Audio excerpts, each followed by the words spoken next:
Today I'm going to walk you through the Waccamaw Visitor Center exhibit hall, A Tale of Two Rivers. It's one of my favorite parts about this visitor center. If you want to follow along with me, I've uploaded the exhibit hall scavenger hunt to our Google Drive. And the link to our Google Drive can be found in the video description under this video. Come on in.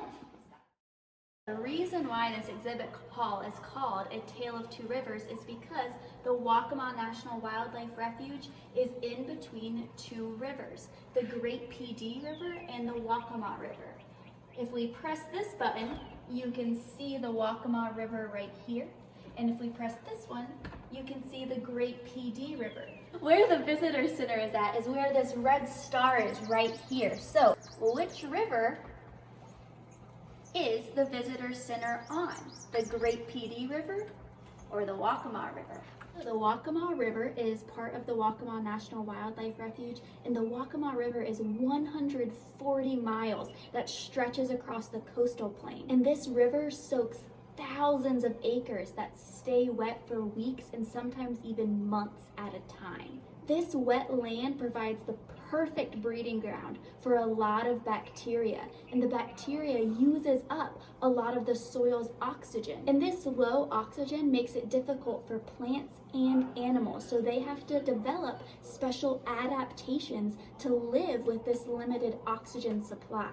One of the animals that does this is the bowfin. The bowfin has an air bladder, and it uses this like a lung. And so the bowfin will swim up to the surface and get a huge gulp of air to fill that air bladder with oxygen. And this allows him to survive in his oxygen depleted environment. So the Waccamaw River is part of a black water system. But why the heck is the water black? It's black because this water is full of plants and leaves. And naturally occurring plant acids called tannins actually leach from these decaying leaves in the water. If this is hard to visualize, have you ever made sweet tea before and you put tea bags in boiling water and that water quickly becomes brown? That's a similar thing that happens when these decaying leaves leach the tannins into the Waccamaw River. It turns the water black. To show this a little bit better, there's actually a display in the exhibit hall, and when we press this and we light up this water, you can actually see how it's stained. And again, the water is stained because these leaves leach out tannins and stain the water. The Waccamaw River was here long before humans started moving in, but human activity is changing the Waccamaw River. One of the things that humans are changing is they have introduced non-native species to the Waccamaw River. And when non-native species become harmful to the environment, we call them invasive species. And these invaders are quickly changing the Waccamaw River. One of the reasons why invasive species are so problematic is non-native invaders can grow, eat, and breed faster than natives can adapt to compete with them. Two common examples of invasive species in the Waccamaw River are the flathead catfish and the water hyacinth. So why are these a problem? Well, the flathead catfish is a ferocious predator that actually eats some of the native catfish that were found naturally in the Waccamaw River. And as a result, these native catfish have severely declined in population. A water hyacinth is a type of invasive plant species, and the reason why this plant is a problem is because it can actually clog boating, fishing, and swimming areas of the Waccamaw River. And it's so problematic that it's actually began to take the place of other native plant species. One of the missions of the Waccamaw National Wildlife Refuge is to try to control both of these and other invasive species to restore this area to its natural state. So what are some of the things that you can do to help out the Waccamaw National Wildlife Refuge? Well, if you ever see these invasive species, you can call and report them. Don't ever release any types of plants or animals into natural areas because they can then become invasive species. If you ever go boating, make sure you wash your boats after every single use, especially if you're boating in different areas, because invasive species can latch onto your boat and then you can spread them into the other waters that you go into. And last but not least, another thing you can do is when you're buying plants or you're buying animals, only buy species that are actually native to the area that you live. I wonder what's in here. Ah! Oh my gosh, it's one of the invasive species, the flathead catfish. So our next stop, let's talk about mussels. Mussels are extremely important for the Waccamaw River. Mussels actually filter river water to improve the water quality as a whole. Believe it or not, just 9 mussels can filter 20 gallons of water in less than an hour. Mussels are also important because scientists can use them as something called bioindicators. And a bioindicator is an organism that scientists use to help them determine if that ecosystem is healthy or not. And if the scientists see that the mussels are doing well, that's an indication that the river is doing well and is healthy as a whole. So when you think about the people that affect the Waccamaw River the most, you probably think of the people that use the river, people like anglers and boaters. But those are not the only people that affect the Waccamaw River. You affect it as well. So why care if you affect the river or not? Well, you probably drink water that's filtered by the wetlands protected by the Waccamaw National Wildlife Refuge. Nearly anything that happens in this multi-state watershed can affect the Waccamaw River, a river that supplies water that you drink. So, what are some of the things that you can do to protect rivers? Well, you can limit herbicide and pesticide use because herbicides and pesticides can run off into the rivers and cause pollution in the rivers. Make sure you pick up pet waste because again, that waste can actually be picked up by rain and flow into our rivers, causing fecal pollution. And last but not least, never dispose of anything into ditches or into storm drains because guess where those ditches and storm drains eventually lead? Into our rivers. So we want to make sure that we keep our rivers happy and healthy. One of the key species that Waccamaw National Wildlife Refuge works really hard to protect is the endangered swallow-tailed kite. The reason why the Waccamaw National Wildlife Refuge is so important for swallow-tailed kites is because they nest and migrate through here. For migrations, birds travel thousands and thousands of miles, and they need a good place, a safe place, to stop, rest, and sometimes build nests and raise their young. So let's look at the migration of a swallow-tailed kite. So a swallow-tailed kite migrates from all the way down here in South America to up here in South Carolina. Look at that long path that swallow-tailed kites have to fly. They definitely need resting places to rest their wings, to get food, and also to raise and have their young. One of those resting places is Waccamaw National Wildlife Refuge. Another type of bird that the Waccamaw National Wildlife Refuge works hard to protect is another endangered species of bird, the red-cockaded woodpecker, or the RCW. So an RCW, a red-cockaded woodpecker. Why is it called a woodpecker? Well, obviously because it pecks wood. And it pecks wood for a couple reasons. To try to find insects in the bark of the tree and also to build its homes. When animals live in holes, we call those holes cavities. The way that I remember it is if you have a hole in your tooth, we call that as cavity as well. And if you look up on this tree, you can actually see another RCW poking its head out of its cavity. If we look at this tree, this is a longleaf pine tree. And longleaf pine trees are actually considered to be an endangered tree species, which means there's not very many of them. But there's another thing that's special about longleaf pine trees. Longleaf pine trees are the only type of tree that RCWs will make their cavities in. If a scientist goes out into the field and sees an RCW cavity in a longleaf pine tree, a lot of times they'll spray paint a white line around the tree to mark the tree so that they know there's an RCW cavity in there. If you look on this tree, we can see the white line around the tree. Now come closer and look at this tree a little bit more. Do you see all of this sap on the tree? Well, that's one of the reasons why RCWs prefer and will only live in longleaf pine trees, because of that sap. Why do you think an RCW would want to live in a tree that had sap running down its sides? Sometimes people think, oh, it might taste yummy like maple syrup. Maybe the RCW would eat it. Or since RCWs eat bugs, maybe that sap helps trap the bugs so they can find the bugs more easily. But neither one of those answers are true.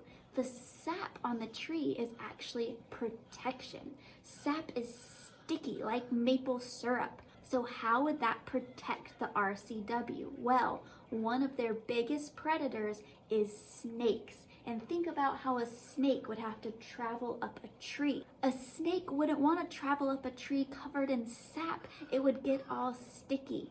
The reason why this sap is covering this longleaf pine tree is because when the RCW was pecking out its cavity, it released the sap from the tree and the sap began to drip down on this trunk. And the RCW is hoping that this sap will deter any snakes or other predators from slithering up this tree to come and get it or its eggs. So let's look at a tree that does not have sap on it.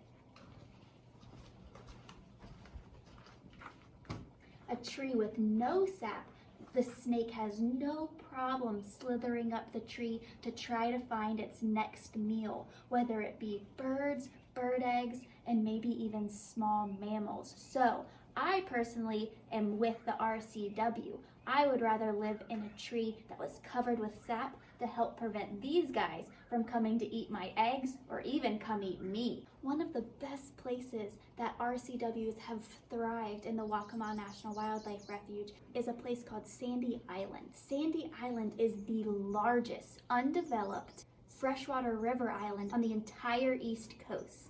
And because it's undeveloped and part of the National Wildlife Refuge, there's a lot of biodiversity on this island.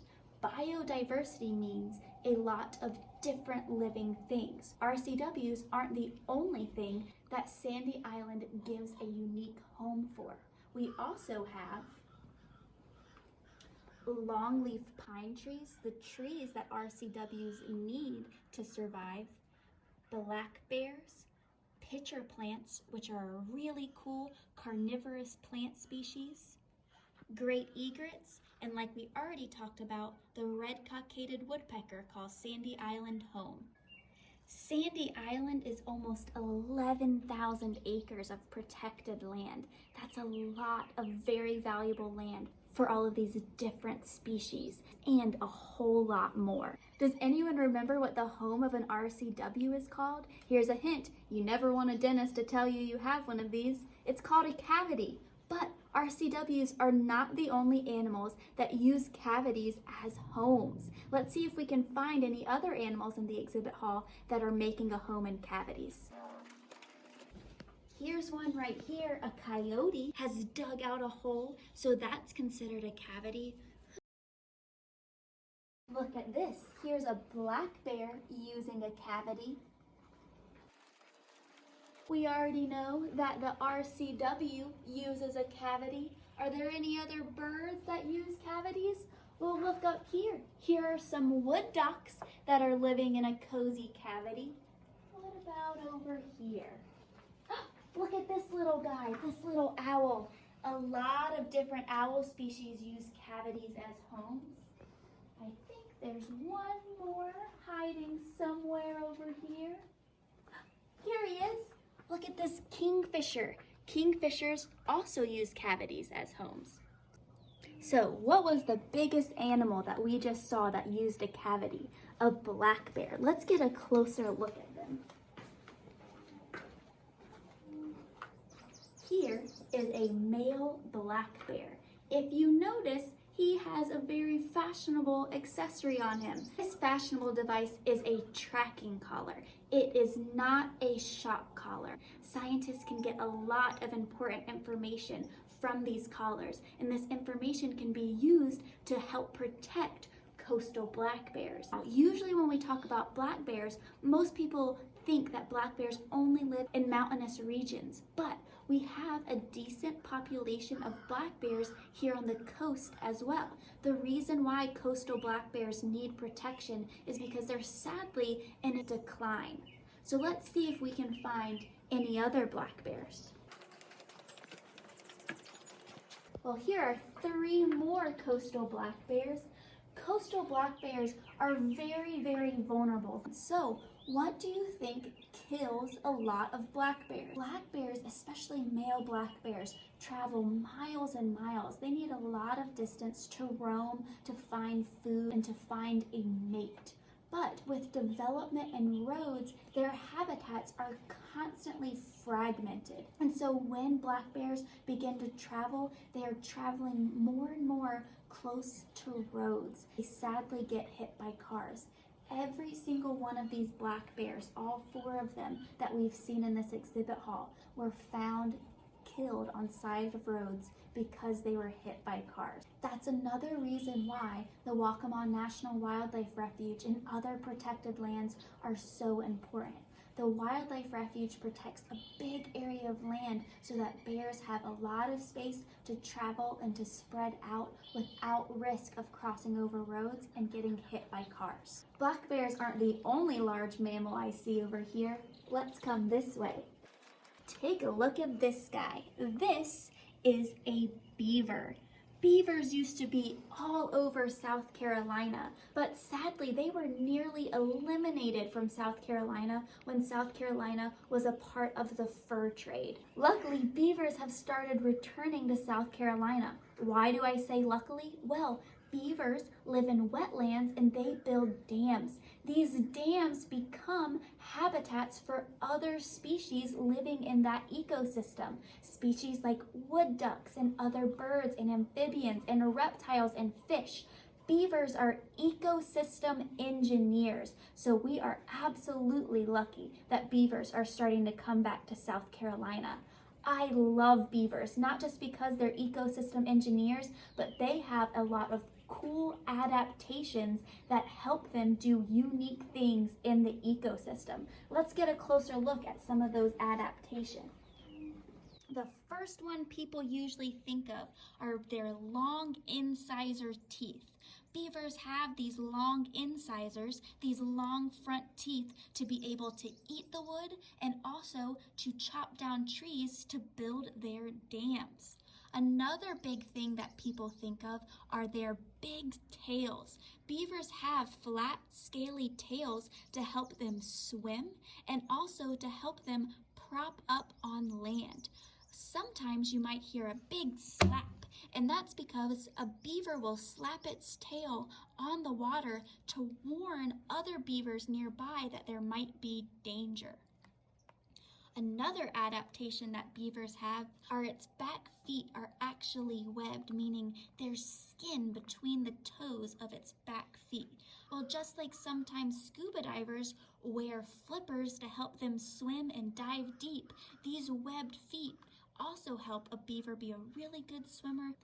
Another kind of weird adaptation that beavers have is, unlike us, we only have one set of eyelids that closes up and down. A beaver doesn't have one, doesn't have two, but has 3 different sets of eyelids. These eyelids help the beaver see underwater, just like sometimes we use goggles when we go swimming. The last adaptation that I want to talk about with beavers are their ears. Have you ever gotten water stuck in your ear and had to jump up and down to try to get it out? Well, beavers don't have that problem. They have small, round ears that helps keep water out of their ears while they're swimming.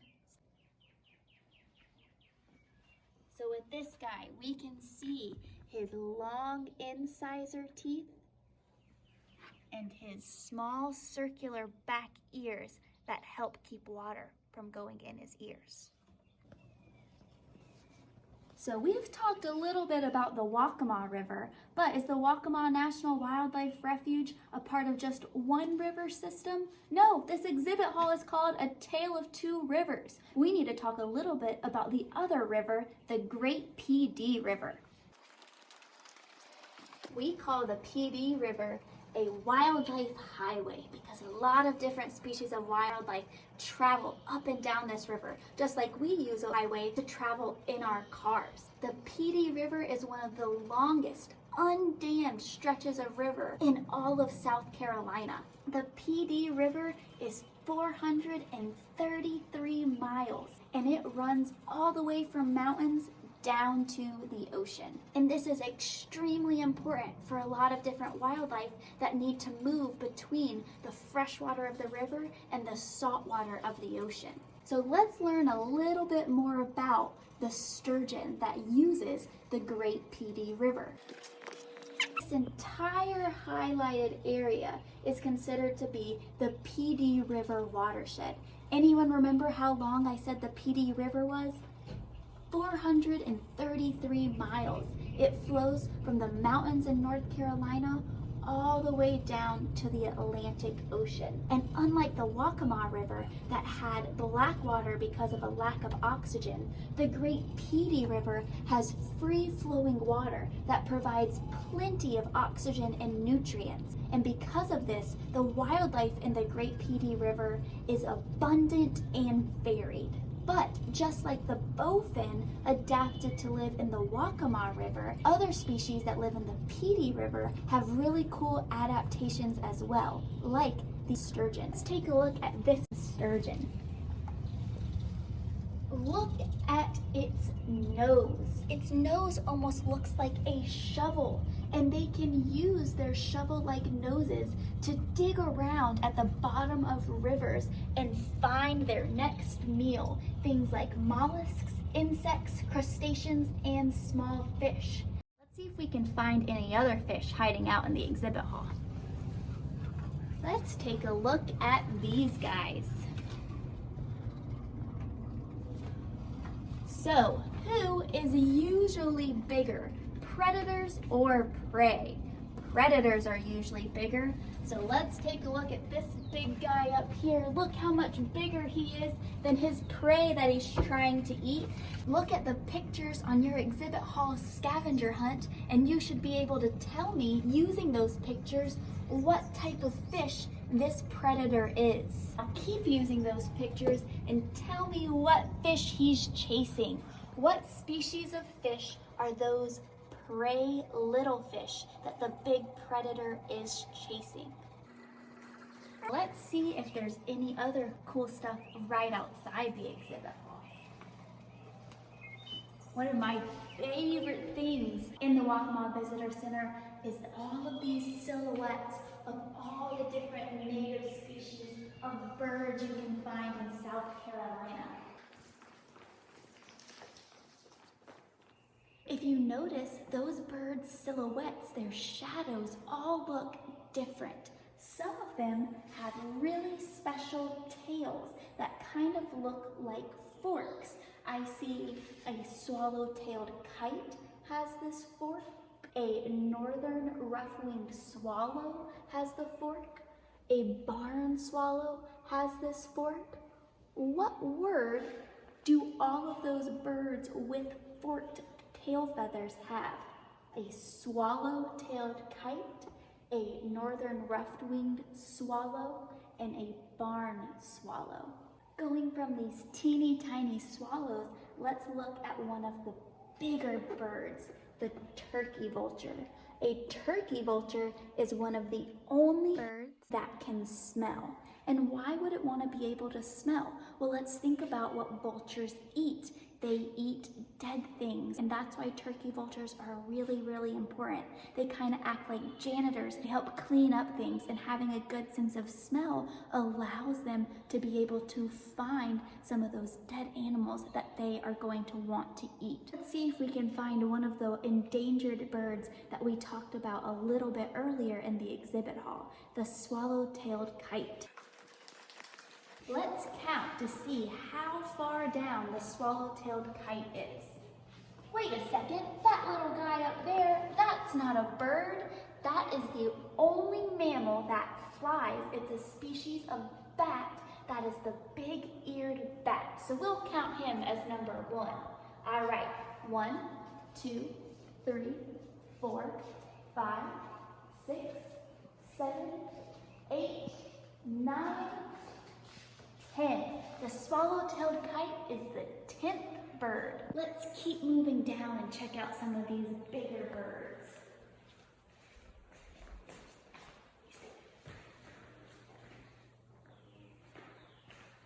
This bird at the very end is a wood stork. Can you draw his outline on your exhibit hall scavenger hunt? All right, I think with that drawing of the wood stork, that was the last question on your scavenger hunt. And I hope you guys learned a lot from the exhibit hall, but there's a lot more that the exhibit hall has to offer, that the exhibit hall can teach you. So once the Waccamaw Visitor Center is back open to the public, make sure you come by and visit us and learn even more from the exhibit hall at the Waccamaw Visitor Center. A Tale of Two Rivers.